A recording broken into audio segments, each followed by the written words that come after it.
लकड़ी काट रहे एक व्यक्ति की पत्नी जब उसके लिए खाना लेके जा रही थी तो पहाड़ से पैर फिसलने की वजह से वो भयंकर रूप से घायल हो गई और कुछ ही घंटों में उसकी मृत्यु हो गई। पर अगर उसे समय से अस्पताल ले जाया जा सकता तो उसकी जान बच सकती थी, लेकिन अस्पताल और गांव के बीच में एक लंबा पहाड़ था जिसे पार करने में बीसियों घंटे लगते थे। इसलिए उस व्यक्ति ने डिसाइड कर लिया था कि जो उसके साथ हुआ वो दूसरों के साथ नहीं होगा। इसलिए हथौड़ा और छेनी लेके 25 फीट ऊंचे पहाड़ का सीना चीरते हुए 360 फीट लंबी और 30 फीट चौड़ी सड़क 22 सालों में उसने बना डाली।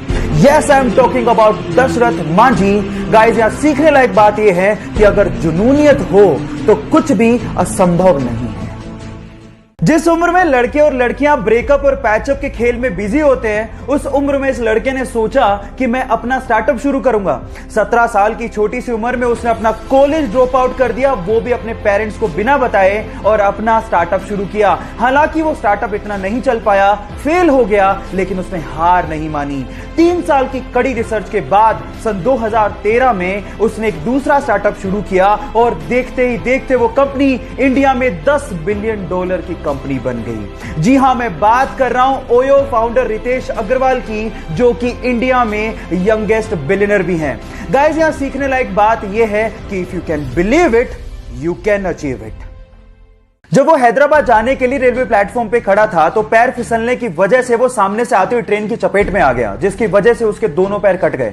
2 घंटे तक उसको किसी ने हाथ भी नहीं लगाया और 6 घंटे की मशक्कत के बाद उसे अस्पताल पहुंचाया गया, जहां पर डॉक्टर्स ने उसकी मां को कहा कि इसके शरीर से पूरा खून बह चुका है, अब वो जिंदा नहीं बच सकता। लेकिन फिर भी उसकी मां ने कहा कि चाहे जिंदा रहे या मरे, मैं इसका इलाज जरूर कराऊंगी क्योंकि ये मेरा बेटा है। जैसे तैसे पैसे जुटाकर उसका इलाज करवाया गया। वो जिंदा तो बच गया, लेकिन उसने अपने पैर गवा दिए। इस सिचुएशन पे उसके भाई ने उसका साथ छोड़ दिया। लोगों ने उसे भीख मांगने तक की सलाह दे दी, लेकिन उसने कहा कि मैं भीख नहीं मांगूंगा, मैं हार नहीं मानूंगा। उसने जिम ज्वाइन किया, अपनी बॉडी बनाई, वीडियोस अपलोड की और बहुत सारे लोगों के लिए एक मिसाल बन गया। उसका नाम है देव मिश्रा, जिसने हमें यह सिखाया कि जिंदगी हौसले से जी जाती है। एक सुपर हीरो मूवी में हीरो के किरदार की बजाय अगर विलेन का किरदार आपके दिलो दिमाग पे छा जाए तो आप सोच लीजिएगा कि विलेन ने कितनी मेहनत की होगी। सिर्फ एक जोकर विलेन के किरदार के लिए वो 45 दिन तक होटल के कमरे में बंद रहा। इनफैक्ट उसने जोकर के मेकअप का डिजाइन भी खुद ने किया और एक मूवी के सीन में उसने हीरो को रियली उसे मारने को कहा ताकि सब कुछ रियल लगे। उसने इस कैरेक्टर में इतनी जान डाल दी थी कि वो greatest villain of all time कहलाया। और इस किरदार को निभाने के बाद उसे golden globe award, Oscar award तक दिए गए, लेकिन उसे रिसीव करने के लिए वो जिंदा ही नहीं था। कहा ऐसा जाता है कि ड्रग की ओवरडोज की वजह से फिल्म रिलीज से 2 महीने पहले ही उसका देहांत हो गया। अगर आप उस सुपर एक्टर का नाम जान गए हो तो एक बार चैट सेक्शन में उसका नाम लिखना मत भूलिएगा। 1997 में पैराशूटिंग के दौरान उसका पैराशूट ही नहीं खुला और वो सीधे जमीन पर आकर गिरा। बुरी तरह से जख्मी होने के बाद वो कई महीने तक हॉस्पिटलाइज रहा, लेकिन उसके बावजूद भी उसके अंदर का एडवेंचर का जुनून खत्म ही नहीं हुआ। जैसे तैसे रिकवर करने के बाद माउंट एवरेस्ट को फतेह करने के अपने बचपन के सपने को पूरा करने के लिए निकल पड़ा और 23 साल की छोटी सी उम्र में उसने माउंट एवरेस्ट को फतेह कर डाला और यह कारनामा करने वाला यंगेस्ट ब्रिटिशर बना। Yes, I am talking about Bear Grylls, जो कि अपनी मैन वर्सेस वाइल्ड सीरीज के लिए विश्व विख्यात हैं। गाइस, यहां सीखने लायक बात यह है कि लाइफ में प्रॉब्लम्स सबके आती हैं, लेकिन जो उसका डट के सामना करते हैं, लोग उसी के बारे में चर्चा करते हैं। यह बात उस वक्त की है जब पाकिस्तान के अब्दुल खालिद को एशिया का सबसे तेज धावक माना जाता था, लेकिन भारत के मिल्खा सिंह ने उन्हें टोक्यो में हरा दिया। तब पाकिस्तानियों ने कहना शुरू कर दिया ये तो तुक्का है, मिल्खा सिंह तुक्के से जीता है। तब उन्होंने पाकिस्तान में मिल्खा सिंह को इनवाइट किया अब्दुल खालिद से फिर से रेस करने के लिए, और वहां भी भारत के सपूत ने पाकिस्तान के अब्दुल खालिद को हराकर यह साबित कर दिया कि वो रेस तुक्का नहीं थी। और उसके बाद पाकिस्तान के प्रेसिडेंट अयूब खान ने मिल्खा सिंह को फ्लाइंग सिख की उपाधि दी। आज से दुनिया तुम्हें एक सिख नहीं बल्कि फ्लाइंग सिख के नाम से जानेगी। सलाम है ऐसे सिख को जिसने भारत का नाम रोशन किया और हमारा सिर फख्र से ऊंचा किया।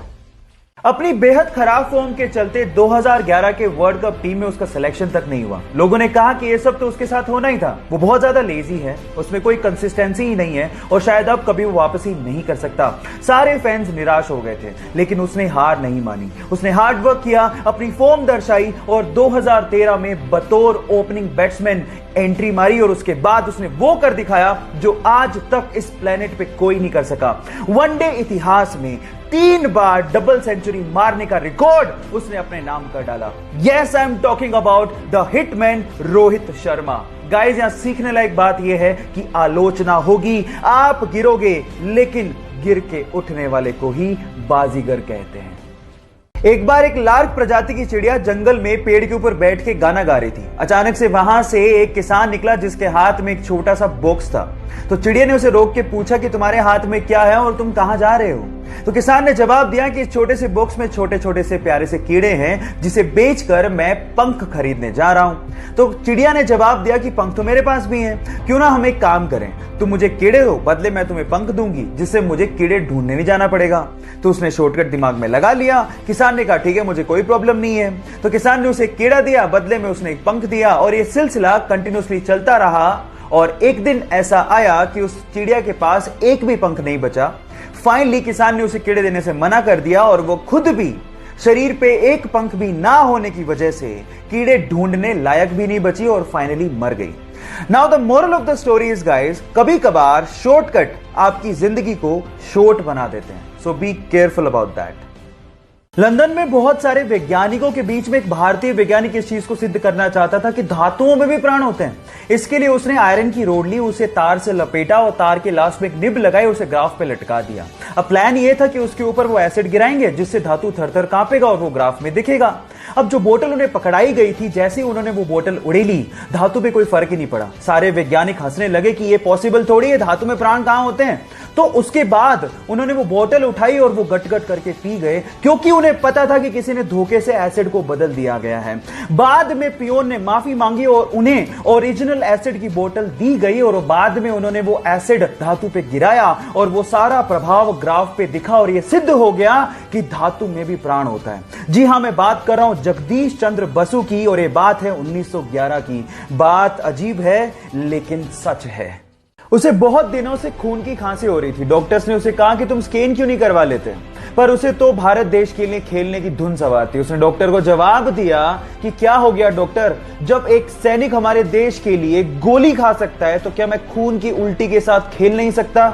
लेकिन हालात बहुत ज्यादा खराब थे।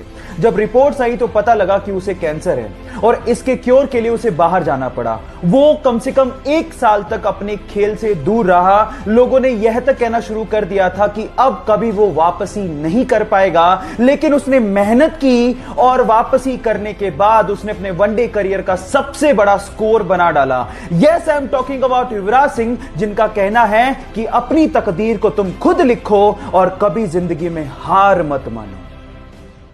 एक बार एक बंदा सुबह अखबार पढ़ रहा था। अचानक से उसकी नजर डेथ कॉलम पे पड़ी जिसमें उसका नाम लिखा हुआ था। यह देख के वो हक्का बक्का रह गया। एक्चुअली गलती से अखबार वालों ने उसका नाम छाप दिया था। वो सोचने लगा कि मैं जिंदा भी हूं कि नहीं। थोड़ी देर में होश में आने के बाद उसने सोचा कि मैं देख तो लूं कि लोग मेरे बारे में लिख क्या रहे हैं। तो जब उसने देखा तो वो हैरान रह गया।